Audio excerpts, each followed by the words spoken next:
Hi, today we're going to do a simple power measurement with the Rohde Schwarz CMU200 or CRTU.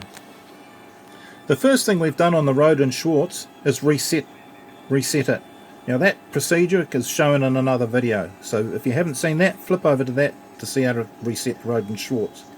The second thing we did was calibrated for cable losses, attenuated losses and cable losses. We need to do that every time on the frequency that we are going to transmit at. In my instance, I have an attenuator, a splitter, which goes to the CRTU. And we also have a cable, this cable here, which connects to the attenuator. So it's important that we account for any of those losses. In my case, at my operating frequency of 433 megahertz, I know my loss was 22.63 dBm. So back over here to the CRTU, and we can see I've entered 22.6 dB in this field here. Right, back to connect control. Now we want to make sure that we're using the correct ports. So always double check this. Power's going into the RF1 port. We can see that with that symbol, the input symbol, and the light, that port is now active. It's looking for a signal on that port. If it was off, the light goes off and the symbol there goes red. Press that again and the port's active, so it's now measuring power. Okay, the other thing we need to make sure is that we're measuring power on the frequency that we are transmitting.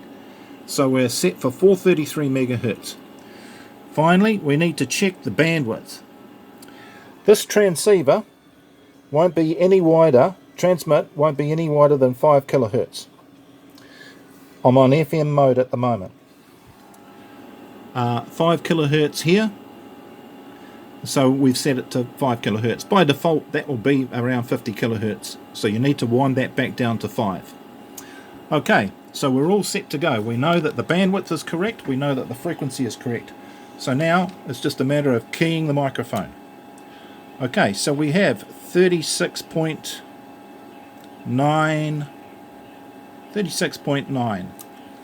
whoops, 35.8 on average. So that was my first power reading, 35.8. Okay, and we go over to our dBm calculator on the computer here. We can enter 35.8. And that will tell us that we are putting out 3.8 watts.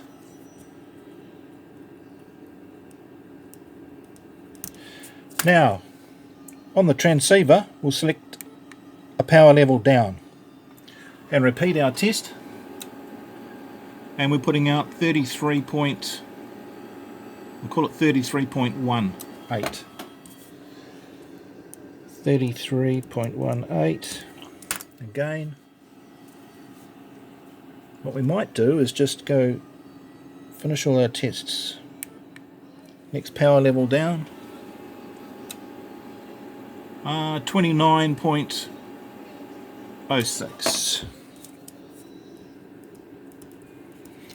Okay, and so on. So that is how you measure your power on transceiver. Now remember, we want a mode on the transceiver when we're measuring its power that generates a carrier. You're not going to have a carrier from single sideband, and the carrier is going to be down if we use AM. So the modes to measure it on, if your transceiver supports it, is FM. Otherwise, if all your transceiver does is single sideband, then we have to introduce 2 tones into the microphone at a set audio level. Now you'll have to refer to your service manual for that, and you'll need a 2-tone generator to create those tones at the right level. You'll then press the PTT, the 2 tones will modulate the single sideband signal, and you'll probably need to set this even narrower. Most single sideband signals are around about 2 to 3 kilohertz, so you'll be setting this down to 2 or 3 kilohertz. Just before I go, there are some more power measures. This is only just one type of power. This is the narrowband power measurement. We also have a spectrum analyzer in here. So if we move over it has a different sort of power measurement. Okay, so we need to set the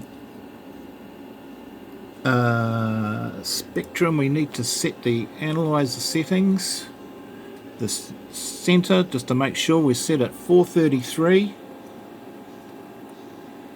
and we need to set the span at no more than, say, 3 megahertz.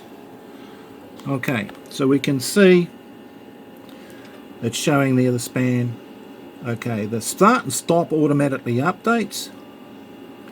Alright, now if we press the transmit, we can see there's our power.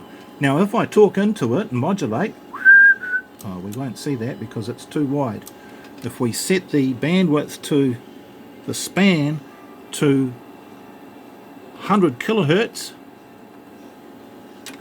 and then we talk into it, we can see our FM signal. We can see how the FM is modulating the signal.